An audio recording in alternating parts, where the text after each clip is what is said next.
नमस्कार एमपी, आप सभी दर्शकों का बहुत बहुत स्वागत है दूरदर्शन मध्य प्रदेश की लाइव प्रस्तुति नमस्कार एमपी में। दर्शकों, आज के शो में आपके साथ मैं हूं श्वेता। आपका फिर से अभिनंदन करते हुए आपको बताते हैं कि नमस्कार एमपी एक खास कार्यक्रम है जो कि हम आपके सामने लेकर हाजिर होते हैं। जी हाँ दर्शकों, ये आप ही का कार्यक्रम है, आप इसका हिस्सा बन सकते हैं। जैसा कि आप सभी जानते हैं कि ये कार्यक्रम लाइव फोन इन कार्यक्रम है। इसमें आप टेलीफोन के जरिए आप हमारे आज के खास मेहमानों से बातचीत कर सकते हैं, अपने प्रश्न पूछ सकते हैं। तो आइए जल्दी से आपको बता देते हैं कि हमारे टेलीफोन नंबर्स क्या हैं। हमारे टेलीफोन नंबर्स आपके टेलीविजन स्क्रीन पर भी दिखाए जा रहे हैं, साथ साथ आप इन्हें नोट कर सकते हैं। 0755 भोपाल के एसटीडी कोड के साथ 2660049, एक टोल फ्री नंबर है 1800233040। ये दोनों टेलीफोन लाइंस 1 घंटे के लिए खुली हुई है। आप विषय से संबंधित सभी सवाल हमसे कर सकते हैं और हमारे एक्सपर्ट आपके सवालों के जवाब देने के लिए यहाँ पर हैं। तो आइए दर्शकों, कार्यक्रम की शुरुआत करते हैं, जैसा कि आप बहुत कुछ जान सके। आइए अब इंतजार की घड़ियां खत्म हुई और आपको मिलवाते हैं हमारे आज के खास एक्सपर्ट से, जो कि आज बात करने वाले हैं साइबर क्राइम और आमजन पर। स्वागत करते हैं हमारे आज के खास मेहमानों का। हमारे साथ आज झारिया जी हैं, आप एआईजी हैं साइबर सेल भोपाल में। आपका बहुत बहुत स्वागत है झारिया जी। और हमारे साथ हैं डॉक्टर राजीव श्रीवास्तव जी, आप आईटी एक्सपर्ट हैं एवं वरिष्ठ सदस्य हैं computer society of India Bhopal में। श्रीवास्तव जी, आपका भी बहुत बहुत स्वागत है जी। दर्शकों, आप मिले आज हमारे खास मेहमानों से और एक बार फिर आपको याद दिला देते हैं कि अगर इस विषय से जुड़े हुए कोई भी सवाल आपके मन में चल रहे हैं तो टेलीफोन नंबर्स आपके टेलीविजन स्क्रीन पर हैं, आप डायल करें, इनसे बात कर सकते हैं, अपने सवाल हमारे एक्सपर्ट से पूछ सकते हैं। हमारे टेलीफोन नंबर्स 0755266049, एक टोल फ्री नंबर जो कि टेलीविजन स्क्रीन पर फ्लैश किया जा रहा है। ये एक शुल्क रहित नंबर है, इस नंबर पर कॉल करने का कोई भी पैसा जो है वो नहीं लिया जाएगा। 1800233040। आइए शुरुआत करते हैं हमारे आज की मुद्दे की बात की, जो कि है साइबर क्राइम और आमजन। जी श्रीवास्तव जी, सबसे पहले आपसे जानना चाहेंगे कि साइबर क्राइम क्या है। साइबर क्राइम का जहाँ तक सवाल है, जैसे बाकी के अपराध होते हैं जी, बाकी के क्राइम्स होते हैं, वैसे ही साइबर क्राइम है, लेकिन इसमें कहीं भी कंप्यूटर का इस्तेमाल होता है। तो साइबर का जो डिक्शनरी मीनिंग है, साइबर का मतलब क्या होता है, anything related to computer. Computer को यूज करके आपने कोई भी गलत चीज़ की है तो उसमें आप नेटवर्क, कंप्यूटर्स, प्रोग्राम्स, डेटा, इस पर कुछ अटैक किया है, कुछ डैमेज किया है, जाने अनजाने में किसी का कुछ नुकसान हो गया है, तो वो सारी चीज़ें साइबर क्राइम के अंतर्गत आती हैं। जी, यानी कहने का ये मतलब है कि अगर आपको जितनी सहूलियत मिलती है, जितनी सुविधाएं आपको दी जाती हैं, तो उनके आपके जीवन में एडवांटेजेस भी होते हैं और डिसएडवांटेजेस भी होते हैं। जिस प्रकार से आज के दौर में टेक्नोलॉजी बढ़ चढ़ कर आगे चल रही है और बहुत सारे लोग इन सारी चीज़ों का इस्तेमाल करते हैं, तो वहीं दूसरी तरफ इनके डिसएडवांटेजेस भी देखे जा रहे हैं। जी झारिया जी, आपसे जानना चाहेंगे, ये तो बताया उन्होंने कि साइबर क्राइम की परिभाषा क्या है। अब अगर हम बात करें साइबर अपराध की, तो कौन कौन सी चीज़ें हैं जो इसके अंतर्गत आती हैं? देखिए, पिछले कुछ समय से लगातार साइबर का हमारे जीवन में बहुत तेज़ी से प्रवेश हुआ है जी। और अफसोस की बात यह है कि साइबर शिष्टाचार या साइबर एथिक्स सिखाने वाले हमारे यहाँ कोई बहुत ऐसी संस्थाएं या लोग नहीं हैं, इसलिए लगातार इसमें अपराधों का पुट बढ़ता जा रहा है। हम देखेंगे सोशल मीडिया जितनी तेज़ी से विकसित हुआ है, सहूलियत के लिए बनाया गया था, लेकिन इसमें क्राइम बहुत तेज़ी से जो है इसमें शामिल हो गया है। इसी प्रकार economical offences, banking frauds, email threatenings, ये सारी चीज़ें ऐसी हैं जो बहुत तेज़ी से जो है ये साइबर क्राइम के रूप में जो है हमारे सामने आ रही हैं लगातार। जी बिल्कुल, यानी कि बहुत सारी ऐसी चीज़ें हैं जो हमारे बीच में स्थित हैं और हम इनका शिकार भी हो जाया करते हैं, लेकिन कुछ सावधानियां अगर रखी जाएं तो हम इन सारी चीज़ों से बच सकते हैं। आइए जानते हैं कौन कौन सी वो चीज़ें हैं। श्रीवास्तव जी, जैसे आपने बताया कि कंप्यूटर या किसी भी इलेक्ट्रॉनिक चीज़ का इस्तेमाल करके जो चीज़ें की जाती हैं वो साइबर क्राइम के अंतर्गत आती हैं, तो ऐसे में फ्रॉड भी बहुत सारे होते हैं। जी, हमारे साथ एक कॉलर जुड़ गए, हम अपनी चर्चा को आगे बढ़ाएंगे, बातचीत करते हैं। बाराबंकी से हमें कॉल किया है नंद स्वरूप मिश्रा ने। जी मिश्रा जी, अपना सवाल करें। हाँ नमस्ते मैडम। नमस्कार सर, मैं नंद स्वरूप मिश्रा, उत्तर प्रदेश बाराबंकी गांव बसोली पड़ता है। मैं जानना चाहता हूँ कि जैसा हमारा एटीएम है, हमने किसी को कोड भी नहीं बताया, ना मैंने किसी को एटीएम दिया, इसके बावजूद अगर मेरा करने वाले दे रहे हो, कैसे जान जाते हो आसानी से पैसा निकाल लेते हैं। जी जी जी जी जी किसी को अपनी कोई पर्सनल डिटेल नहीं दी है, किसी को इसके बारे में नहीं बताया है, लेकिन कई बार फ्रॉड का शिकार हो जाते हैं एटीएम के जरिए, तो ऐसी स्थिति में क्या किया जाए?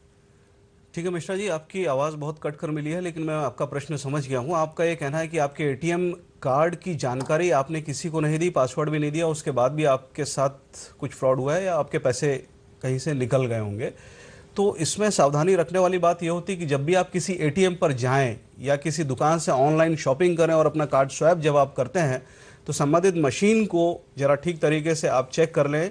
हो सकता है कई बार क्लोन करने वाली मशीनें वहाँ पर लगी हों, और क्लोन एक बहुत आसान प्रक्रिया रहती है, लेकिन क्लोन करने के बाद एक बहुत महत्वपूर्ण प्रक्रिया आपका पासवर्ड रहता है। तो जब भी आप अपना पासवर्ड किसी मशीन पर दबाते हैं, चाहे वो आपके शॉपिंग से संबंधित हो या एटीएम पर हो, तो देख लें कि आसपास ऊपर या ऐसी जगह कोई कैमरा तो नहीं लगा है जो आपके पासवर्ड को वॉच कर रहा है। तो जितना छिपा कर अपने पासवर्ड को आप दबा सकते हैं उतना छिपा कर रखें, और समय समय पर आप अपना पासवर्ड भी चेंज करते रहें, और अपना पासवर्ड किसी को न बताएं, चाहे वो आपका कितना भी नज़दीकी मित्र या रिश्तेदार क्यों ना हो। जी, यानी कहने का सीधा मतलब है आप सजग रहें, थोड़ा सा अवेयरनेस की ज़रूरत है, जागरूकता की आवश्यकता है। आप जब भी अपना एटीएम इस्तेमाल करें तो जिस भी एटीएम में आप जा रहे हैं वहाँ पर नज़र दौड़ाएं, वहाँ देखें। लेकिन कई बार ऐसी घटनाएं हो जाती हैं झारिया जी, और अगर लोगों के साथ ऐसी चीज़ें हो जाएं तो वो इसके लिए कहाँ जाएं, कहाँ कंप्लेंट करें? बिल्कुल, इसके लिए हमारे कुछ ईमेल एड्रेसेस हैं और हमारा फ़ोन नंबर है, उस पर आप ऑनलाइन कंप्लेंट भी कर सकते हैं, फ़ोन से भी कर सकते हैं और लिखित में भी कंप्लेंट कर सकते हैं जी। लगातार पिछले 1 साल से हम लोगों ने इसमें बहुत तेज़ी से कार्रवाइयाँ करी हैं, और पूरे देश में जहाँ जहाँ इस प्रकार के फ्रॉड करने वाले लोग हैं उनको हमने पकड़ के उन पर कार्रवाइयाँ करी हैं। जी बिल्कुल। और दर्शकों, आप अपने टेलीविजन स्क्रीन पर वो नंबर और एक ईमेल आईडी देख सकते हैं जिस पर आप कॉल कर सकते हैं या फिर आप ईमेल कर सकते हैं। ये कंप्लेंट करने का एक जरिया है और आप आसानी से यहाँ पर कंप्लेंट कर सकते हैं। हम भी आपको वो टेलीफोन नंबर बता देते हैं, 0755 भोपाल का एसटीडी कोड आपको डायल करना होगा, 2779510। ये एक लैंडलाइन नंबर है। साइबर सेल में शिकायत करने हेतु आप इस दूरभाष क्रमांक का इस्तेमाल कर सकते हैं। आप इस नंबर को नोट कर लें और आप ये नंबर दूसरों को भी दें, दूसरों को भी पहुंचाएं। जी श्रीवास्तव जी, हम लोग बात कर रहे थे अपराधों के प्रकार की, तो कौन कौन से अपराध इसके अंतर्गत आते हैं? नहीं, जैसा कि मैंने आपको बताया अभी जी कि आप बात कर रही हैं साइबर क्राइम की। जी हाँ। तो साइबर क्राइम का अपोजिट होगा साइबर सिक्योरिटी। जी। तो साइबर सिक्योरिटी की बात करें हम, तो टेक्नोलॉजी होती हैं, प्रोसेसेस होते हैं और प्रैक्टिसेस होती हैं कि हमें क्या करना चाहिए, क्या नहीं करना चाहिए। बिल्कुल। उसके लिए गवर्नमेंट ऑफ इंडिया और बाकी की जितनी रेगुलेटरी बॉडीज़ हैं वो अपने इंस्ट्रक्शंस जारी करती रहती हैं कि आप ये कीजिए और ये मत कीजिए, जिससे कि आपको जी सॉरी जी। हमारे साथ एक कॉलर जुड़ गए हैं, आप भी तब तक पानी ले सकते हैं। जी महेंद्र जी जुड़े हैं हमारे साथ दमोह से। हेलो जी महेंद्र जी, आप अपना प्रश्न कर सकते हैं। जी नमस्कार। जी नमस्कार। हाँ, हम महेंद्र पटेल बोल रहे हैं, दमोह से, ग्रामीण क्षेत्र से बिलोंग करते हैं। जी। हमारा एक्सपर्ट से ये जानना है कि जैसे कि आजकल बैंकों से फोन आते हैं, फर्जी फोन, और ग्राहक का नंबर तो खाते में लिखा रहता है ना जी। तो वो फिर फोन लगाते हैं और बोलते हैं कि आपका ये फलाना फलाना अंक इतना है, सही 4 अंक बोल देते हैं सही, वो बात है कि आप अंक बता दो, ग्राहक से पूछते हैं और ये फर्जी कॉल करते हैं। और इसके लिए कहाँ संपर्क करें? बाद में पता चलता है अकाउंट में से पैसे निकल गए। जी बिल्कुल। बैंकिंग से बोलते हैं कि हम बैंक से बोल रहे हैं और आपका एटीएम नंबर बदलने वाला है, आप अपना नंबर बदलवा लो। ऐसी फर्जी कॉल आती है सर, इसके लिए क्या संपर्क, मतलब क्या किया जा सकता है? जी बहुत अच्छा प्रश्न है आपका। ये समस्या जो है आजकल आम होती जा रही है, कई दफा बैंकों से कॉल आते हैं और इस तरीके की चीजें होती हैं। जी झारिया जी।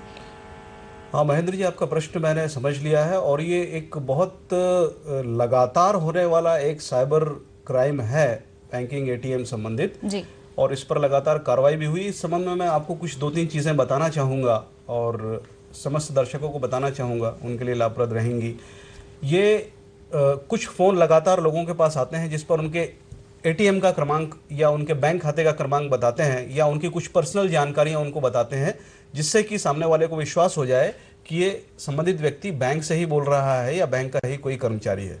लेकिन ऐसी बात नहीं है, क्योंकि साइबर वर्ल्ड में डाटा जो है किसी प्रकार से हैक किया जा सकता है या कहीं से चोरी करके कोई जानकारी जुटाई जा सकती है। और आपको यह विश्वास दिलाने के लिए कि हाँ मैं सही व्यक्ति ही बोल रहा हूँ, आपकी बहुत सारी जानकारी कोई व्यक्ति बता सकता है, लेकिन कोई व्यक्ति फ़ोन पर या मोबाइल पर आपको किसी भी प्रकार की जानकारी बताए, आप यह बिल्कुल गांठ बांध कर रख लें अपने मन में कि आपको अपने एटीएम या बैंक संबंधी कोई भी जानकारी आपको फ़ोन पर प्रदान नहीं करना है। आप यदि इस चीज़ पर कायम रहेंगे तो कभी आपके साथ कोई भी बैंकिंग फ्रॉड नहीं हो सकता है। आपका एटीएम का सीवीवी नंबर, जो एटीएम कार्ड के पीछे 3 अंक लिखे रहते हैं, वो आपके एटीएम के लास्ट 4-5 नंबर प्लस अपना पासवर्ड, इनमें से कोई भी बात किसी भी प्रकार से फ़ोन पर बताने की आवश्यकता नहीं है। सारे बैंकों ने एडवर्टाइजमेंट करके रखा हुआ है कि फ़ोन पर वो अपने किसी कर्मचारी को डिप्यूट करके नहीं रखते हैं जो आपसे किसी भी इस प्रकार की जानकारी को ले। जी तो बिल्कुल, कृपया ये सावधानी बरतें। जी बिल्कुल, हमारे साथ एक कॉलर जुड़े हैं, गुजरात से हमें कॉल किया है दीपक जी ने। हेलो। हेलो जी दीपक जी, स्वागत है आपका नमस्कार एमपी में, अपना प्रश्न करें। ठीक है, मैं गुजरात से बोल रहा हूँ और मैंने एक बैंक में पैसे डाले थे जी शादी.com वाले में, जी तो उनका ऑफिस है मध्य प्रदेश में। मेरे पास उनका एक नंबर है और क्या कहते हैं, बैंक नंबर है, जी खाता नंबर, एक मोबाइल नंबर है। जी जी लेकिन अब वो मेरा काम नहीं कर रहे हैं, पैसे जी। लेके वो बैठ गए और फिर मेरा काम नहीं कर रहे हैं। इसके लिए मैं क्या कर सकता हूँ उनके? जी बिल्कुल, एक मैट्रिमोनियल साइट के द्वारा इन्होंने कुछ पेमेंट किया उन्हें, लेकिन अब वो ना पैसे लौटा रहे हैं और ना ही उनका कोई कार्य आगे बढ़ पा रहा है। तो इस अवस्था में वो कहाँ पर कंप्लेंट करें, जानना चाहते हैं। देखिए, सबसे पहले तो आपको अपने संबंधित थाने में कंप्लेंट करनी चाहिए और आपके प्रदेश का जो साइबर सेल है जी वो इस पर कार्रवाई कर सकता है, उस पर आप कंप्लेंट करिए। और यदि ये मैट्रिमोनियल साइट फर्जी है तो उस पर कार्रवाई होगी, और यदि फर्जी नहीं भी है, उसके बावजूद भी आपके पैसे इन्होंने रखे हुए हैं अवैधानिक रूप से, तब भी इनके ऊपर कार्रवाई होगी। जी, यानी कि जारिया जी उन्हें वहाँ के थाने में जाकर संपर्क करना बिल्कुल। होगा। जी, तो हम उम्मीद करते हैं दीपक जी कि आप थाने में जाएं और अपनी एक शिकायत लिखित में वहां पर दर्ज कराएं, इसके ऊपर जरूर कार्रवाई की जाएगी। जी श्रीवास्तव जी, हम लोग साइबर सिक्योरिटी के बारे में चर्चा कर रहे थे, कुछ बताएं। मैं ये बता रहा था आपको कि साइबर सिक्योरिटी होता क्या है। जी तो हमेशा कहते हैं prevention is better than cure, जी हाँ, है ना, सावधानी में ही सुरक्षा है। जी तो हमको सबसे पहले ये समझना चाहिए, ये हैकिंग होती क्या है, ये फ्रॉड होते कैसे हैं। जी। यदि हम कहीं अपने घर से बाहर जाते हैं तो ताले बंद करते हैं बिल्कुल। और उसमें अपन सब खिड़कियाँ चेक करते हैं, ताले चेक करते हैं कि हमारी एब्सेंस में कुछ ना हो जाए। तो जब आप नहीं है घर में या आपने कंप्यूटर पर नहीं है ऑनलाइन, तो बाकी के लोग क्या कर रहे हैं, कि यहाँ पूरा आभासी दुनिया होती है, जी। Virtual world. जी तो इस वर्चुअल वर्ल्ड को आपको समझना पड़ता है और समझ करके फिर उसमें आपको सब चीज़ें करना पड़ती हैं। जहाँ आपकी सावधानी हटी तो इस तरह के किसी भी फ्रॉड के आप शिकार हो सकते हैं। जी बिल्कुल, यानी कि आपको ताले बंद करने होंगे अपने अकाउंट, कहने का यही मतलब है, और आपको अपने पासवर्ड भी समय समय पर बदलते रहने होंगे। और दर्शकों, आपसे एक और बात कहना चाहेंगे कि अपने पासवर्ड, चाहे वो अकाउंट के हों, चाहे एटीएम के हों, चाहे आप किसी भी सोशल नेटवर्किंग साइट का इस्तेमाल करते हो, कभी भी ऐसे पासवर्ड ना रखें जो बहुत आसान हो और जिन्हें आसानी से जाना जा सकता हो, जैसे आपकी बर्थडे डेट, आपकी गाड़ी का नंबर या आपके घर के किसी सदस्य का नाम। हमेशा अपने जो पासवर्ड्स हैं उन्हें डिफरेंट रखें, अलग रखें, जिससे उसे कोई जान या समझ ना पाए, और इससे भी आप बच सकते हैं। अभी और भी बातचीत जारी रहेगी। दर्शकों, आप देख रहे हैं कार्यक्रम नमस्कार एमपी। अगर आप इस विषय पर चर्चा करना चाहते हैं, कोई सवाल है, तो आप हमसे जुड़ सकते हैं। अभी कार्यक्रम में वक्त हो गया है एक छोटे से ब्रेक का, मिलेंगे छोटे से अंतराल के बाद। दर्शकों, आपका एक बार फिर से स्वागत है हमारे खास कार्यक्रम नमस्कार एमपी में। मैं हूं श्वेता और आज हम बात कर रहे हैं साइबर क्राइम और आमजन विषय पर। इस विषय पर खास बातचीत के लिए हमारे साथ हैं श्री झारिया जी, आप एआईजी हैं साइबर सेल भोपाल में, और डॉक्टर राजीव श्रीवास्तव जी, आप वरिष्ठ सदस्य हैं computer society of India Bhopal में। आइए अपनी चर्चा को आगे बढ़ाते हैं। जी हाँ, हम साइबर सिक्योरिटी की बात कर रहे थे, तो ये जानना चाहेंगे कितनी कारगर है ये नीति, राष्ट्रीय सुरक्षा नीति जो है वो कितनी कारगर है? नहीं, जो आप इसकी बात करें सिक्योरिटी की, सिक्योरिटी आपको अपने कंप्यूटर की करनी है, अपने कंप्यूटर के नेटवर्क की करनी है, उसमें जो सॉफ्टवेयर इंस्टॉल है उनकी करनी है, उसमें जो डेटा है उसकी करनी है, ताकि कोई उसको अनऑथराइज एक्सेस कर ना पाए। उसके लिए सॉफ्टवेयर्स होते हैं। बेसिकली दो चीज़ें होती हैं डोमेन्स इसमें। एक होता है कंट्रोल एक्सेस, कि आपके कंप्यूटर का एक्सेस कोई दूसरा प्राप्त कर लेता है। तो दूसरा होता है सॉफ्टवेयर डेवलपमेंट की सिक्योरिटी, की आप लोग जो सॉफ्टवेयर यूज़ कर रहे हैं उसमें कहीं कोई ऐसी चीज ना हो कि इसमें कि कोई दूसरा उसमें घुस करके काम कर पाए। एक बार आपके कंप्यूटर का कंट्रोल किसी और के पास चला गया तो वो उसमें कुछ भी कर सकता है। जी, यानी कि आपके कंप्यूटर को वह इस्तेमाल कर सकता है, आपके सॉफ्टवेयर्स का इस्तेमाल कर सकता है और आपकी पर्सनल डिटेल्स भी ले सकता है। तो सबसे पहले तो आपको कंट्रोल एक्सेस पर अपना कंट्रोल रखना है पूरा, कि उस कंप्यूटर में कोई और दूसरा घुस करके काम ना कर पाए। बहुत सारे इंसिडेंट हुए हैं और डेली हो रहे हैं। जी, हमारे साथ एक कॉलर जुड़ गए हैं, हमें ग्वालियर से कॉल किया है गजेंद्र जी ने। हेलो। हाँ जी गजेंद्र जी, स्वागत है आपका, अपना प्रश्न करें। गजेंद्र कुशवाहा बोल रहा था ग्वालियर से। जी। तो मेरा ये पूछना है कि इस तरीके से मुझे SBI में खाता है, तो मुझे ATM का नंबर कॉल करके पूछा गया था जी। तो वो नंबर मैंने नहीं बताया, इस वजह से मैं बच गया। तो अब उस कॉलर पर मैं कुछ कार्रवाई कर सकता हूँ क्या आपकी तरफ से? जी झारिया जी, आप इस प्रश्न का जवाब बताएं। बिल्कुल गजेंद्र जी, आप कार्रवाई उस पर करवा सकते हैं। आपके ग्वालियर में भी प्रदेश साइबर सेल का एक ऑफिस है, आप वहां पर भी कंप्लेंट कर सकते हैं जाके। अदरवाइज जो नंबर हमने बताए हैं उस पर भी आप कंप्लेंट कर सकते हैं। और ये जिस नंबर से आपके पास कॉल आए थे उसकी जानकारी जुटाकर संबंधित पर कार्रवाई की जा सकती है। जी, और ये बहुत अच्छा हुआ आपने अवेयरनेस दिखाई। जब आपके पास कॉल आया तो आपने नंबर नहीं बताया, और आपका डिसीजन भी बहुत बढ़िया है। आप इस पे ज़रूर कार्रवाई करें। जैसा कि झारिया जी ने बताया कि आप ग्वालियर में भी इस बात की कंप्लेन कर सकते हैं। इसके अलावा आपके टेलीविजन स्क्रीन पर साइबर सेल भोपाल का भी नंबर बार बार फ्लैश किया जा रहा है, आप इस नंबर पर भी अपनी शिकायत दर्ज करा सकते हैं। ये नंबर है 0755 भोपाल के STD कोड के साथ 2779510।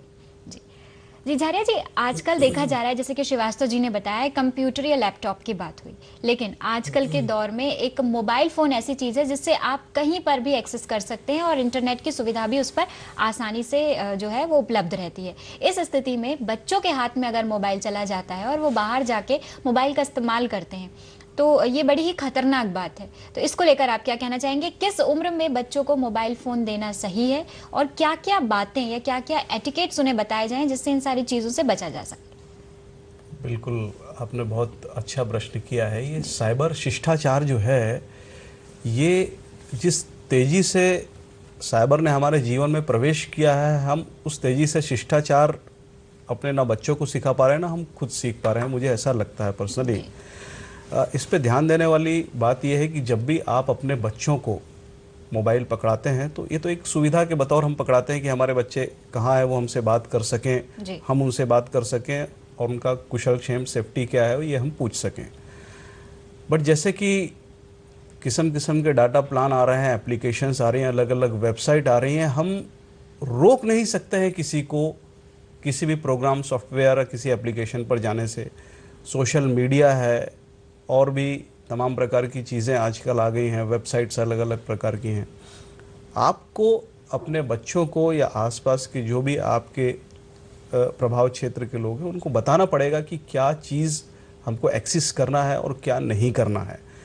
आप ही जैसे हम अपने बच्चों को गाड़ी चलाना सिखाते हैं, पैदल चलना सिखाते हैं, उसी प्रकार से हमको ये भी सिखाना पड़ेगा कि क्या करना है और क्या नहीं करना है। अक्सर ये देखा जाता है कि बिना नॉलेज के लोग बाग सोशल साइट्स पे अलग अलग प्रकार के कमेंट्स करते हैं, या कुछ लाइक्स कर देते हैं, या कुछ लोगों से संबंध बन जाते हैं जो बाद में गंभीर किस्म के क्राइम का कारक बनता है। जी। तो पहले से इसको कंट्रोल में रखा जाए तो ज़्यादा बेटर है। साइबर एथिक्स घर वालों को ही अपने बच्चों को सिखाना है, कोई और सिखाने के लिए नहीं आएगा। हालांकि स्कूल में साइबर सेल की तरफ से कुछ प्रोग्राम्स पिछले साल भी आयोजित किए गए थे। स्कूल और कॉलेजेस के लिए हम लोगों ने भी कुछ प्रोग्राम्स बनाए हैं, लेकिन जो शिक्षा उनको घर पे मिलेगी वो ज़्यादा बेहतर और अच्छे तरीके से उनको मिल सकती है। जी, यानी कि कहने का सीधा मतलब है, शुरुआत हमें खुद से करनी होगी, शुरुआत हमें अपने घर से करनी होगी। जिस प्रकार हम तमाम मुद्दों पर बातचीत करते हैं खुलकर घर में, अपने दोस्तों में, अपने परिवारजनों में, उसी प्रकार अगर हम साइबर एटिकेट्स यानी साइबर शिष्टाचार के बारे में अपने बच्चों को बताएंगे तो उम्मीद करते हैं कि आने वाले निकट भविष्य में बहुत सी समस्याओं से आसानी से निपटा जा सकता है। और इसमें कुछ गलत भी नहीं है अगर हम अपने बच्चों को ये सिखाते हैं, उन्हें बताते हैं कि किस प्रकार की साइट्स पर उन्हें लॉगिन करना है, किस प्रकार उन्हें अकाउंट से लॉग आउट करना है, और किन किन चीज़ों को किस किस समय देखा जाना है, तो ये बेहतर होगा। और जिस प्रकार से आपने बताया कि एक वर्चुअल वर्ल्ड बन चुका है, श्रीवास्तव जी ने इस बात का जिक्र किया था, एक वर्चुअल वर्ल्ड यानी कि एक ऐसी दुनिया बन चुकी है जिसमें कुछ भी असली नहीं है, सब कुछ जो है इस तरीके से हो रहा है, आभासी हो रहा है। तो इस समय में अगर सावधानियां रखी जाए तो हम बहुत सारी मुसीबतों से बच सकते हैं। जी, हमारे साथ टेलीफोन पर एक कॉलर जुड़ी हैं, उर्मिला जी ने हमें कॉल किया। हेलो। हेलो जी, उर्मिला जी अपना प्रश्न करें। हेलो हेलो जी, उर्मिला जी हम आपको सुन पा रहे हैं, आप अपना प्रश्न पूछें। हेलो जी, उर्मिला जी क्या आपको हमारी आवाज आ रही है? जी, शायद किसी कारणवश जो है आवाज नहीं आ रही है। श्रीवास्तव जी, ऐसा देखा गया है, एक अध्ययन के द्वारा कहा गया है कि क्राइम ऑनलाइन, साइबर क्राइम और इलीगल इनोवेशन शीर्षक से प्रकाशित अध्ययन में कहा गया है कि भारत, चीन, रूस और ब्राजील में साइबर अपराध विशेष चिंता की बात है और हाल के वर्षों में भारत साइबर क्राइम में सबसे आगे है और इसका एक कारण कॉल सेंटर्स भी बताया गया है। वो रिपोर्ट जो आप बता रही है वो तो मैंने पढ़ी नहीं है जी, लेकिन यदि आपने एक मूवी देखी हो नसीरुद्दीन शाह की और अनुपम खेर की थी ए वेडनेसडे 2008 में जी, उसमें जो बच्चा रहता है वो सब कुछ जानता है जी, बिल्कुल, है ना। तो वही जो हम लोगों ने जहाँ से शुरुआत की थी कि आपको 4 चीज़ें मालूम होना चाहिए कि आप क्या टेक्नोलॉजी यूज़ कर रहे हैं, क्या प्रोसेसेस हैं, क्या प्रैक्टिसेस हैं। इन 3-4 चीज़ों पर यदि आप फोकस करेंगे तो आपको मालूम होगा। जैसे सर ने बताया इथिकल, तो एक 10th क्लास का बच्चा अंकित फाड़िया, लास्ट मीटिंग में भी मैंने मेंशन किया था, उसकी एक बुक है इथिकल हैकिंग। हैकिंग अपराध है जी हाँ। लेकिन यदि आपको अपने घर की सुरक्षा करनी हो तो आपको सारे तरीके सोचना पड़ेंगे जिससे कि चोर आपके घर में घुस सकता है जी। तो आपको अलर्ट रहना पड़ेगा, अवेयर रहना पड़ेगा और जो टेक्नोलॉजी में चेंजेज आ रहे हैं उनको आपको डेली अपडेट करना पड़ेगा। जी बिल्कुल, और समय के साथ जो सामाजिक समीकरण है वो भी बदल रहा है। झारिया जी, आप क्या कहना चाहेंगे इस बारे में? ये जो आपका प्रश्न है बड़ा अंतर्राष्ट्रीय परिप्रेक्ष्य में है और आपने देखा होगा कि हमारे देश के प्रधानमंत्री जी भी, हमारे प्रदेश के मुख्यमंत्री जी भी, प्लस सारे इंटरनेशनल जितने लीडर्स हैं वो इस बात को लेकर बड़े चिंतित हैं, साइबर थ्रेट को लेकर, क्योंकि सारी सुरक्षा जो हमारी नीतियां या योजनाएं हैं, उसके अलावा और भी विकास संबंधी योजनाएं हैं, सब कहीं ना कहीं साइबर से कनेक्टेड हैं आज की डेट में। और यदि कोई साइबर थ्रेट या कोई साइबर अटैक होता है तो उससे संबंधित जानकारियां चोरी हो सकती हैं, उन पर कोई फेरबदल हो सकता है या उनको जो है कोलैप्स किया जा सकता है किसी भी क्षण, जो है चाहे वो कोई कितनी भी बड़ी सुरक्षा परियोजना हो या विकास संबंधी परियोजना हो।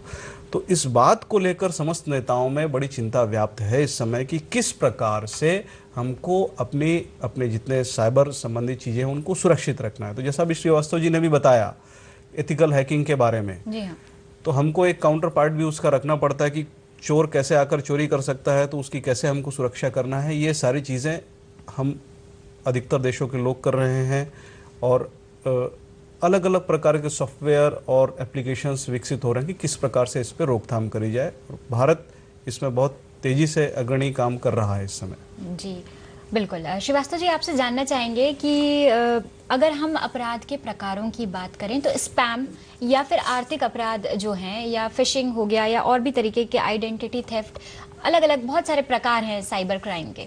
इसके अंतर्गत हमारे पास कुछ ईमेल्स आते हैं या हमारे मोबाइल पे मैसेज आते हैं कि आपकी इतने लाख की लॉटरी खुली है, आपको इतना इतना ये यहाँ जमा करना है या आपको अपना अकाउंट नंबर भेजना है।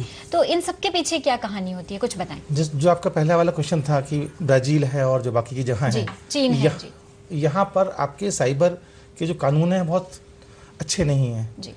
तो यहाँ पर जो टेक्नोलॉजी होती है, हम यहाँ से जो लोग हैकिंग करते हैं वो विद टेक्नोलॉजी उनके सर्वर पर लॉगिन करते हैं और उनके सर्वर से बैठ करके वहाँ से काम करते हैं, क्योंकि वहाँ पर इसके लिए कोई नियंत्रण नहीं है, पुलिस का कोई, कानून का कोई। तो ये जो आपने बताया है ये सब देश की उस श्रेणी में है। जी बिल्कुल। तो उसमें जो टेक्नोलॉजी और टेक्निक्स होती हैं, जैसा कि मैंने आपको बताया कि दो तीन चीज़ें। नेटवर्क में कुछ नहीं होता, आप एक कंप्यूटर से दूसरे कंप्यूटर पर कैसे जा रहे हैं, इसमें वो एक छोटा सा कोड डाल देते हैं। तो 2 मैंने आपको मेन डोमेन बताया, एक तो कंट्रोल एक्सेस, दूसरा सॉफ्टवेयर डेवलपमेंट सिक्योरिटी। इन दोनों पर आपको कंसंट्रेट करना पड़ेगा। जी बिल्कुल, यानी कि इन दोनों पर कंसंट्रेट करके बहुत सारी समस्याओं से बचा जा सकता है। ये कोई एक्सपर्ट नहीं है, ये लोग जो काम कर रहे हैं ये बस बच्चे हैं, ये 9th 10th 11th के ही बच्चे हैं, लेकिन इन लोगों ने उस चीज़ को समझ ली है। और वही चीज़ आपको, हमको, जो भी लोग इसको यूज़ कर रहे हैं वो समझना चाहिए कि हमारे यहाँ कौन इसमें इंटरवीन कर सकता है, कैसे कर सकता है और क्या क्या चीज़ें होती हैं। फिशिंग बेसिकली एक सॉफ्टवेयर है, आपको 2 लाइन का कोड लिख करके भेज दिया उन्होंने और आपकी सेंसिटिव इन्फॉर्मेशन ले ली। सिमिलरली मेलवेयर, कोई भी प्रोग्राम लिखा उन्होंने कि आपको परेशान करना है तो आपका कंप्यूटर उस तरीके से काम नहीं करेगा, दैट इज मेलवेयर। तो इस तरीके से सारी चीज़ें उन्होंने अपने अपने हिसाब से डेवलप कर रखी हैं। है कुछ भी नहीं, एक छोटा सा 2 लाइन का कोड है। जी, तो आपको इन सारी बातों का ध्यान रखना होगा।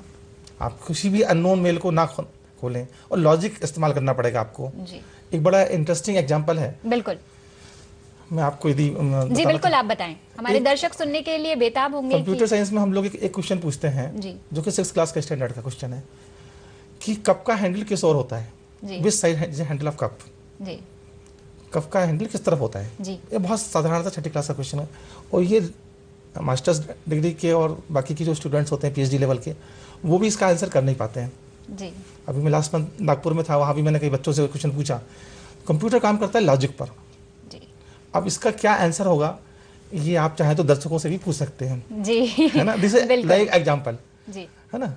तो आप बताएं क्या होगा इसका आंसर। जी, मैं चाहूंगी कि हमारे दर्शक बताएं इसका आंसर, तो ज्यादा बेहतर रहेगा, इस माध्यम से वो हमसे जुड़ भी सकते हैं। दर्शकों, आपने सुना अभी डॉक्टर राजीव श्रीवास्तव जी ने एक बहुत ही इंटरेस्टिंग क्वेश्चन हमारे प्रोग्राम में किया है कि कप का हैंडल किस तरफ होता है। कृपया हमें कॉल करें और राजीव जी के इस प्रश्न का जवाब दें। इस वक्त हमारे साथ V2 रावत जी जुड़ गए हैं दतिया से। हेलो जी रावत जी, स्वागत है आपका नमस्कार एमपी कार्यक्रम में।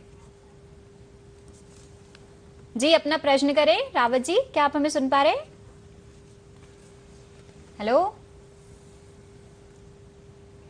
जी रावत जी, अपना प्रश्न करें। जी नमस्कार, अपना प्रश्न।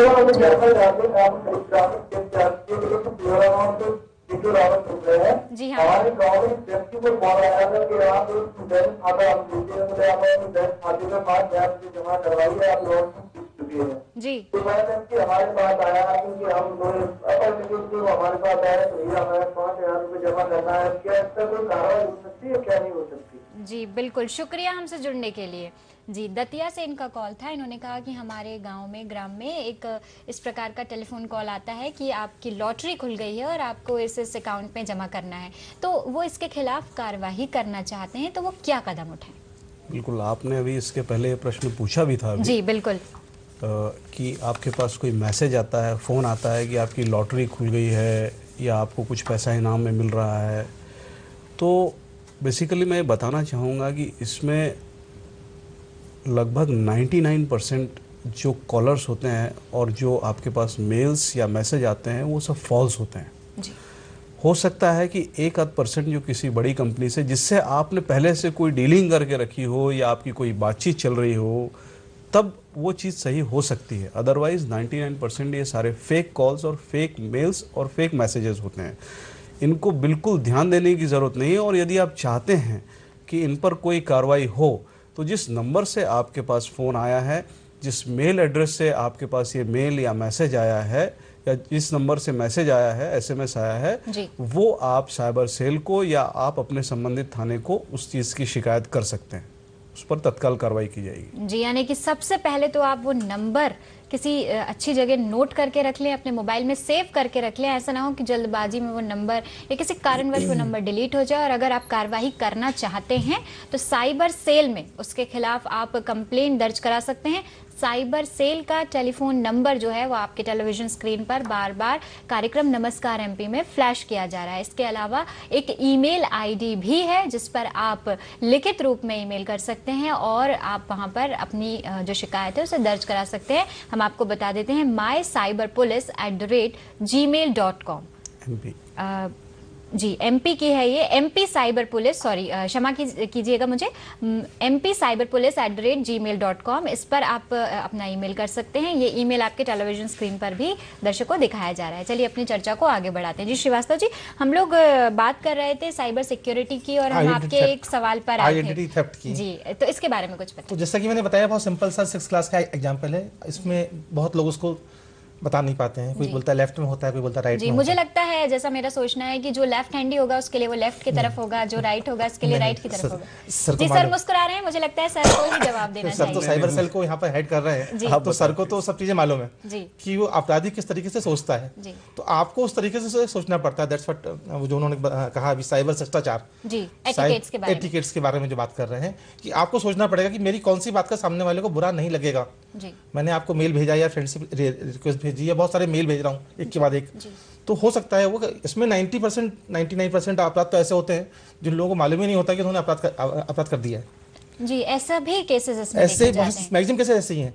एक प्रोफेसर ने ये देखने के लिए कि उसका मेल कितनी देर में जाएगा, वो किन किन के पास जाएगा, उसने एक 2 लाइन का कोड बना के भेज दिया और उसका रिजल्ट ये हुआ, वो तो अपना R&D कर रहा था, उसका नतीजा ये हुआ पूरा इंटरनेट डाउन हो गया और उस बंदे को जेल जाना पड़ा, जबकि उसकी कोई गलती नहीं थी। बाद में छोड़ दिया ना, ही इज प्रोफेसर अब थी। जी, लेकिन ऐसा हो जाता है। ऐसा हो जाता है। तो आपको जो साइबर एटिकेट का जो कहा सर ने कि हमको ये मालूम होना चाहिए क्या सही है क्या गलत है। हम किसी को रिक्वेस्ट भेज रहे हैं, हम किसी का ईमेल एक्सेस कर रहे हैं, किसी का अकाउंट एक्सेस कर रहे हैं। जी बिल्कुल। अच्छा, कई बार जो आपने पूछा ब्राजील, चाइना और इनकी जो बात कर रहे थे, यहाँ का बैठा हुआ बंदा उस देश के सर्वर से लॉगिन करेगा, वहां से लॉगिन करके फिर यहाँ आएगा, तो आप यहाँ से यदि ट्रेस भी करेंगे तो भी पकड़ाई में नहीं आएगा। तो आपको साइबर पुलिस के पास तो टूल्स हैं, आप यदि खुद उसमें आइडेंटिटी करने जाएंगे तो वो चीज़ें संभव नहीं है। इनके पास तो टूल्स है, टेक्नोलॉजीज हैं, सब चीज़ें हैं अपनी। तो ये तो इमीडिएटली उसके आईपी एड्रेस को निकाल लेंगे। जैसे लॉटरी वाला है, लॉटरी वाला तो फिजिकल हो या उसमें हो, तो ये तो बड़ा कॉमन सा चीज़ है। 420 का जो बनता था 420 आईपीसी का, उसमें इनका 503 है आईटी एक्ट में। तो जितने भी आपके फिजिकल अपराध हैं उनके कॉरेस्पॉन्डेंस में आईटी वाले भी हैं। तो ऐसा नहीं है कि यदि कोई साइबर अपराध हुआ है तो नॉर्मल उसमें नहीं आएगा। ये सारी धाराएं साथ साथ चलती हैं। तो एक में से बंदा छूट भी जाएगा तो दूसरे में उसको सजा होना पक्का है। डिजिटल एविडेंस आपको उसके लिए रखना पड़ेगा। जैसा सर ने कहा कि उसको आप सेव कर लीजिए, उसका जो फ़ोन नंबर है, उसका जो टाइम है, उसका जो लॉग है। सारे कंप्यूटर एक सेकंड का, बल्कि सेकंड के भी जो होते हैं, nanosecond, picosecond, microsecond, सबका हिसाब किताब रखते हैं। जी, तो साइबर सेल के द्वारा बहुत कुछ मदद मिल सकती है। साइबर सेल ही यहाँ पर क्या बोलना चाहिए उसको कि सूत्रधार है। सूत्रधार नहीं, भगवान है इसमें तो। जी गॉड ऑफ दिस टेक्नोलॉजीज। मैं आपको बताना चाहूँगा इस संबंध में कि मध्य प्रदेश उन गिने चुने राज्यों में से है हमारे देश के जिनमें वर्ष 2012 में स्टेट साइबर सेल की स्थापना हुई थी और थाना स्थापित करके उसका नोटिफिकेशन किया गया था। हमारे उच्चाधिकारियों के बड़े भागीरथी प्रयासों से आज हमारे पास ऐसे टूल्स और ऐसे हमारे पास अधिकारी हैं जो किसी भी प्रकार के साइबर क्राइम पर काबू पाने में सक्षम है। हमारे पास लगातार शिकायतें आ रही हैं और हमारे लिए भी बहुत नए नए किस्म की होती हैं शिकायतें, क्योंकि ये एक ऐसी फील्ड है पहले कभी हुई नहीं और लगातार कुछ ऐसी नई नई चीज़ें इसमें होती रहती हैं। लेकिन बहुत जल्दी हमारे अधिकारियों के प्रयासों से हमको विशेषज्ञ एजेंसी का दर्जा भी मिलने वाला है। और आज हमारे पास प्रदेश में एक थाना है जो पूरे प्रदेश को कवर करता है, लेकिन एक प्रस्ताव के अनुसार अभी पूरे प्रदेश में 6 थाने अलग अलग जगहों पर हमारे स्थापित होने वाले हैं, जो 6 माह के अंदर संभव हो सकता है। जी बिल्कुल, बहुत ही गर्व की बात है ये और बहुत ही अच्छी बात है ये। और अब साइबर सेल के माध्यम से, साइबर सेल के जरिए हम बहुत सारी समस्याओं से निजात पा सकते हैं। अगर आपके जीवन में या आपके आसपास आप कोई भी साइबर अपराध होते देख रहे हैं या फिर आपको लगता है कि ऐसा हो सकता है, तो तुरंत जो है आप कंप्लेंट कर सकते हैं, शिकायत दर्ज करा सकते हैं और इसके ऊपर निश्चित ही कार्रवाई की जाएगी। जी झारिया जी, ये बात जानना चाहेंगे, जैसे कि इंटरनेट के माध्यम की तो हमने काफ़ी कुछ बातचीत कर ली, अगर हम मैसेजेस की बात करें, बल्क में किसी की तरफ से लगातार किसी को मैसेज भेजे जा रहे हों, ब्लैकमेलिंग के मैसेज हों या फिर किसी भी प्रकार की प्रताड़ना उसे दी जा रही है, तो क्या ये भी साइबर सेल के अंतर्गत आएगा?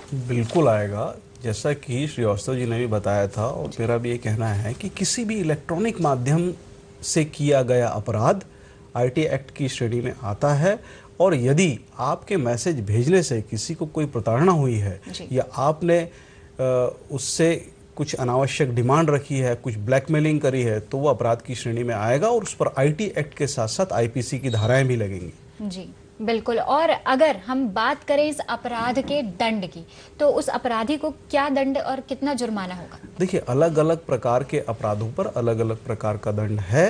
आईटी एक्ट पे भी कुछ ऐसे अपराध हैं जिनमें 3 वर्ष तक का आपको कारावास हो सकता है। उसके साथ सहधारा आईपीसी की जो भी लगेगी उस पे जो भी दंड होगा वो उस पर ऐड हो जाएगा। जी, यानी कि बहुत सारी धाराएं एक साथ चलती हैं, जो श्रीवास्तव जी ने भी इस बात का जिक्र किया था। बिल्कुल।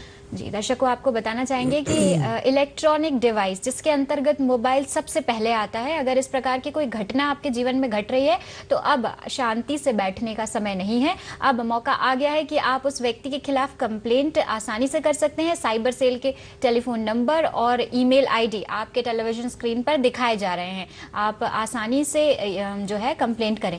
ये भी हमारे दर्शकों के मन में प्रश्न चल रहा होगा झारिया जी, उनके बिहाफ पे मैं पूछना चाहूंगी, कई लोग अपनी पहचान गुप्त रखना चाहते हैं या नहीं बताना चाहते हैं, तो क्या ऐसी भी कोई सुविधा है? जो कंप्लेंट कर रहा है, मैं उसके बारे में बातचीत कर रही हूँ। हाँ, मैं आपकी बात को समझ रहा हूँ। कई बार सोशल मीडिया के ऐसे क्राइम रहते हैं जिन पर अधिकतर मामलों में लड़कियां या महिलाएं अपनी आइडेंटिटी डिस्क्लोज नहीं करना चाहती हैं, तो वो पर्सनली आकर आवेदन पत्र दे सकते हैं और आकर इस चीज़ का आग्रह भी कर सकते हैं कि इस बात का ध्यान रखा जाए कि आइडेंटिटी डिस्क्लोज ना हो। और हम लोग इस बात का पूरी तरीके से ध्यान रखते हैं कि आवेदक को किसी भी प्रकार की परेशानी ना हो, लेकिन यदि उसमें अपराध रजिस्टर होता है और कोर्ट में केस जाता है तब फिर बात दूसरे प्रकार की हो जाती है, फिर कंप्लेनेंट को कोर्ट जाना पड़ सकता है। जी, बहुत अच्छी बात है और आपने बहुत अच्छी तरीके से हमारे दर्शकों को समझाया। जी श्रीवास्तव जी, अगर हम बात करें साइबर कानून की तो उसके बारे में कुछ हमारे दर्शकों को बताएं। जैसा कि अपन बात कर रहे थे, कुछ अपने पास क्वेश्चन भी थे कि लॉटरी का फोन आ रहा है, जी बिल्कुल, या कुछ इस तरह का कोई एडवर्टाइजमेंट आ रहा है, जैसे आपने कहा बहुत सारे एडवर्टाइजमेंट आ रहे हैं। बेसिकली होता है क्या, पूरा गेम है पैसे का। जी हाँ, कि इसमें एक एक सेकंड का पैसा चार्ज होता है और इसको आप मल्टीप्लाई करते जाएं तो देखेंगे कि 10 मिनट में ही आपके पास करोड़ों रुपए का ट्रांजैक्शन आप लोग कर सकते हैं, और ये लोग कर भी रहे हैं। सॉरी। तो उसमें होता क्या है कि जैसे लॉटरी का है, बैंकिंग के फ्रॉड है कि आपकी लॉटरी लग गई, बैंकिंग का फ्रॉड है जी। बहुत सारी चीज़ें इस तरह की आपकी चलती रहती हैं। तो आपको सबसे पहले तो अपने आप को सिक्योर करना है। सिक्योर करने के बाद अपना लॉजिक का इस्तेमाल करना है, कि जो मैंने भी आपसे क्वेश्चन पूछा था कि computer is a science of logic, कि आपको सबसे पहले सोचना है। तो पहले आपने कहा कि लेफ्ट की तरफ होगा या राइट की तरफ होगा, बट आपने कभी ये नहीं सोचा इसमें कि अंदर की तरफ तो नहीं होगा। जी बिल्कुल। तो इसका जो राइट आंसर होगा वो ये होगा कि कप का हैंडल बाहर की तरफ होगा। जी, हमारे साथ एक कॉलर जुड़ गए हैं मुंबई से, हमें विवेक जी ने कॉल किया है। हेलो जी विवेक जी, स्वागत है आपका, नमस्कार एमपी में, अपना प्रश्न करें। अच्छा, मुझे आपसे सवाल करना है जी कि मुझे एक बार फोन आया जी जी, आप अपना सवाल जारी रखें विवेक जी, अपने टेलीविजन का वॉल्यूम थोड़ा सा कम कर लें। एक बार फोन आया था जी, तो वो फोन से मुझे ऐसे बताया गया कि आपका जी जी जी जी, तो मुझे ऐसा फोन आया कि आपको मैं क्राइम ब्रांच से बोल रहा हूँ और मुझे आपका अकाउंट नंबर चाहिए जी। तो मैंने बोला आपका अकाउंट नंबर किस लिए चाहिए, तो बोला हम इनकम टैक्स की वजह से आपको आपका नंबर चाहिए हमें। तो मैं बोला आप किस ऑफिस से बोल रहे हैं, तो उन्होंने कुछ बोला नहीं, तो मैं बोला कि आप मेरे को आपका पता बता दीजिए। तो उन्होंने फोन काट दिया। तो उस बारे में मुझे कंप्लेन करना था पुलिस स्टेशन में, तो मैंने इंक्वायरी की तो मुझे ऐसा बताया गया कि अगर आप कंप्लेन करेंगे तो ये मध्य प्रदेश से फोन आया है तो उधर आपको जाना पड़ेगा, वो जिसने भी फोन किया है उसको पकड़ने के लिए। जी जी जी, ऐसा कुछ है जी। बहुत ही गंभीर प्रकार की समस्या लेकर उन्होंने हमें कॉल किया और उन्होंने डिपार्टमेंट्स के नाम भी बताए कि हमें साइबर सेल से हम बात कर रहे हैं और हमारे अकाउंट में आप नंबर डलवाइए, पैसे डलवाइए, क्षमा कीजिए। और उसके बाद उन्होंने कहा कि हम इनकम टैक्स की वजह से आपको नहीं बता पा रहे हैं, तो वो कार्रवाई करना चाहते हैं। और मुंबई से उन्होंने हमें कॉल किया। आपका बहुत बहुत शुक्रिया, आप मुंबई से हमारे साथ जुड़े कार्यक्रम नमस्कार एमपी में। जी झारिया जी। देखिए विवेक जी को मैं बताना चाहूँगा और पहले भी ये चीज़ बता चुका हूँ कि जो अपराधी होता है वो अलग अलग किस्म के यत्न करता है कि किस प्रकार से मैं सामने वाले का अकाउंट नंबर, उसकी अकाउंट की जानकारी और पासवर्ड ले सकूं। तो आपको बैंक का अधिकारी भी बता सकता है, इनकम टैक्स का अधिकारी भी बता सकता है, क्राइम ब्रांच का भी बता सकता है, साइबर सेल का भी बता सकता है। लेकिन आपको सावधान रहने की ज़रूरत है कि आपको किसी भी अवस्था में फ़ोन पर अपनी कोई भी पर्सनल जानकारी किसी को भी नहीं देना है। अब रही बात कंप्लेंट की, जिस नंबर से भी आपके मोबाइल पर वो फ़ोन आया है उस नंबर को लेकर आप अपने प्रदेश की साइबर सेल में कंप्लेंट कर सकते हैं, या आपका जो संबंधित थाना है उस पर आप जाकर कंप्लेंट कर सकते हैं। उस पर तत्काल कार्रवाई की जाएगी। कोई भी बैंक, कोई भी डिपार्टमेंट आपकी पर्सनल जानकारी कभी नहीं मांगेगा, ये आप ध्यान रखें। जी, और ये बहुत ही महत्वपूर्ण बात है, इस बात का आप ध्यान रखें। जैसे कि पहले भी झारिया जी कह चुके हैं कि इस बात की गांठ लगा लें कि कभी भी अपनी पर्सनल डिटेल्स, अपने अकाउंट नंबर्स या किसी भी प्रकार की कोई भी जानकारी टेलीफोन के माध्यम से, मोबाइल फ़ोन के माध्यम से या टेक्स्ट मैसेज के माध्यम से किसी को ना भेजें। ये बेहद जो है घातक हो सकता है आपकी ज़िंदगी के लिए, साथ ही साथ आपके पैसे के लिए और आपके आसपास चल रही चीज़ों के लिए। और जैसे कि उन्होंने बताया कि इस प्रकार का कोई भी कॉल, कोई भी डिपार्टमेंट किसी को भी नहीं करता है। इस बात का भी आप ध्यान रखें। और कार्रवाई की जो बात आपने कही है वो भी आप आसानी से कर सकते हैं। नंबर्स टेलीविजन स्क्रीन पर फ्लैश किए जा रहे हैं, या आप अपने एरिया के संबंधित और समीप थाने में इस बात की रिपोर्ट दर्ज कराएं, इस बात की एफआईआर दर्ज कराएं। जी जी, आप अपनी बात को पूरा करें श्रीवास्तव जी। जैसा कि सर ने बताया कि तर्क आपको उस तरीके से सोचना पड़ेगा कि सामने वाला कैसे सोच रहा है। किसी के बारे में भी कोई भी इंफॉर्मेशन निकालना मल्टीपल सोशल साइट्स हैं, कहीं आपने नाम दिया हुआ है, कहीं आपने अपना डेट ऑफ बर्थ दिया हुआ है, कहीं आपके फ्रेंड्स के नाम है, तो वो लोग एक प्रोसेस चला लेते हैं, इसको बोलते हैं परम्यूटेशन कॉम्बिनेशन, एक अंदाजा लगा लेते हैं कि आपकी जानकारी मुझे चाहिए, तो वो सारे चीज़ें करके और फिर आपको फ़ोन करके पूछते हैं सब चीज़ों को। तो ये जो तर्कशास्त्र जो है, लॉजिक जो है, ये आपको समझना चाहिए। और इसमें सिंपल सा गणित है, कुछ नहीं है, दो होते हैं 0 और 1 कि कंप्यूटर कैसे स्टार्ट हो रहा है, कैसे कनेक्ट हो रहा है, और उसमें हमारे को कोई भी ऐसी एक्टिविटी दिखाई पड़ती है जो कि यूजुअल नहीं है, तो उस इमीडिएटली कंप्यूटर को बंद कर देना चाहिए।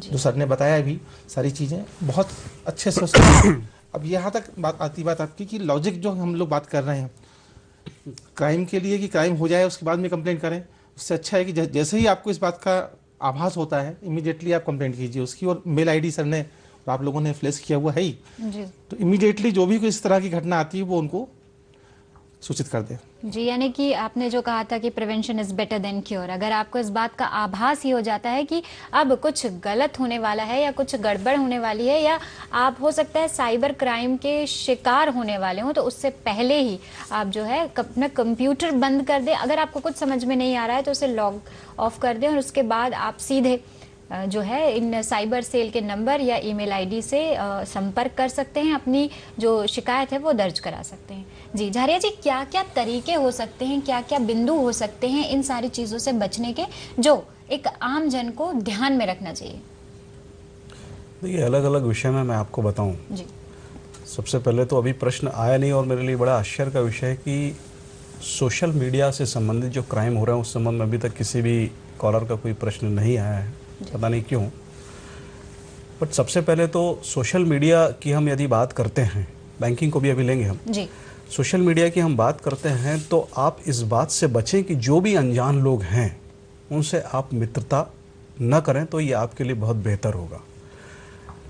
एक ट्रेंड बढ़ता जा रहा है सोशल मीडिया में अधिक से अधिक लाइक प्राप्त करने का और अधिक से अधिक कमेंट प्राप्त करने का। ये जो भी बताया गया कि जो वर्चुअल वर्ल्ड है जी, अब लोग बाग, हम बहुत वजनदार आदमी हैं, इसकी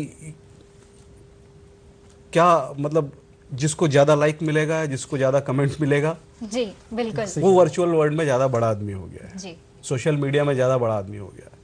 मेरे 3000 दोस्त हैं, मेरे 5000 दोस्त हैं, लेकिन उसमें से निकालने पर आएंगे तो कोई भी आपका मित्र नहीं निकलेगा। जी, पिछले दिनों एक शोध भी हुआ है इस बात पे कि जितने भी आपके फेसबुक में या जो भी सोशल नेटवर्किंग साइट में फ्रेंड्स है, उसमें से सिर्फ 4 ही आपके अच्छे और सच्चे दोस्त हो सकते हैं। ठीक है, तो जब आप किसी अनजान व्यक्ति को अपना मित्र बनाते हैं, और अक्सर आप अखबारों में पढ़ते होंगे कि फेसबुक के माध्यम से दोस्ती और अंत अपराध में हुआ। जी बिल्कुल, रोज एक ना एक न्यूज अखबारों में आती है। न्यूज तब आती है जब कंप्लेंट हो जाती है, क्राइम बहुत बड़ा हो जाता है, लेकिन छुटपुट क्राइम जो चलते रहते हैं, इनकी कंप्लेंट नहीं होती, उसका कोई आंकड़ा नहीं है। तो कृपया इस बात का ध्यान रखें, अनजान लोगों से मित्रता ना करें। आपके जो सोशल मीडिया की प्राइवेसी सेटिंग है उसको आप ऐसा करके रखें कि सिर्फ आपके दोस्त या आपके परिचित लोग ही आपको एक्सेस कर पाएं। अब मैं बात करूंगा बैंकिंग फ्रॉड्स की, नेट बैंकिंग फ्रॉड्स की, तो उस पर आपको सिर्फ 2-3 सावधानी ही रखना है।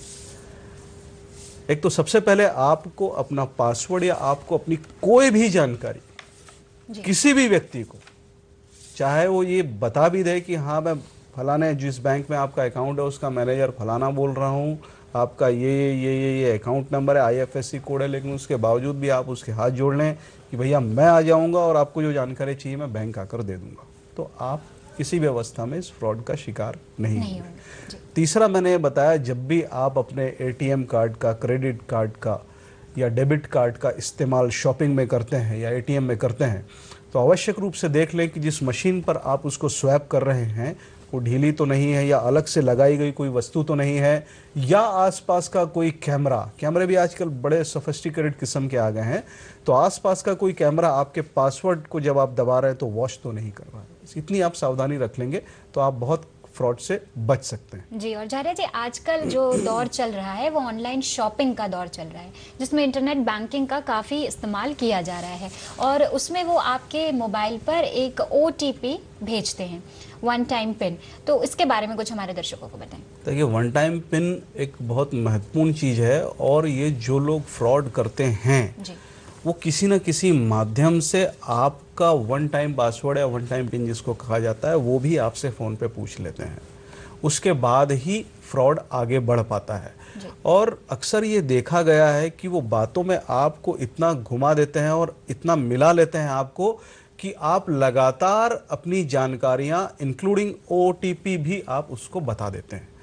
तो ये ध्यान रखें, पासवर्ड, ATM नंबर, OTP ये सारी चीज़ें बहुत ही प्राइवेसी की चीज़ें हैं। और जब भी आपके पास OTP आता है उसमें लिखा भी आता है कि सिर्फ फ्रॉड व्यक्ति ही आपसे OTP पूछेगा और कोई नहीं पूछेगा जी। और इसके साथ साथ हमारे दर्शकों को ये भी बताना चाहेंगे कि आपने जो भी नंबर, अपना मोबाइल नंबर बैंक में रजिस्टर्ड कराया हो और उसके बाद आपने मोबाइल नंबर बदल दिया हो, तो आप पुनः एक आवेदन देकर अपना नया मोबाइल नंबर रजिस्टर कराएं, क्योंकि OTP जब पूछा जाता है तो वो आपके रजिस्टर्ड मोबाइल नंबर पर ही आता है। इस विषय में अगर वो नंबर किसी और को अलॉट कर दिया होगा तो वो OTP उसके पास पहुंच जाएगा जी। और अपना पासवर्ड अपने टूथब्रश की तरह हर 3 महीने में बदलते रहें। दर्शकों, हम कहना चाहेंगे कि समय हमारे पास बेहद कम है और बातें हमारे पास, चर्चा हमारे पास बहुत ज़्यादा। हम अपने दोनों ही विषय विशेषज्ञों को बहुत बहुत धन्यवाद कहना चाहेंगे कि वो आप हमारे साथ आए और इतना महत्वपूर्ण विषय पर अपना इतना सारा समय हमें दिया। आपका बहुत बहुत शुक्रिया। धन्यवाद। दर्शकों, अब कार्यक्रम में समय हो गया है कि आप हमारा पता नोट कर लें। जी, हमारा पता है कार्यक्रम नमस्कार MP, द्वारा निदेशक दूरदर्शन केंद्र श्यामला हिल्स भोपाल, पिन 462013। आप हमें ईमेल भी कर सकते हैं namaskaramp@gmail.com पर। दर्शकों, ये था हमारा पता और हमें आपके पत्रों का, आपके ईमेल का बेसब्री से इंतजार रहेगा। हमें लिखना ना भूलें, हमें बताना ना भूलें कि आपको ये कार्यक्रम कैसा लगता है। इसी बात के साथ मुझे यानी श्वेता को दीजिए इजाजत। नमस्कार MP। Okay, sir. Thank you, sir. Thank you so much.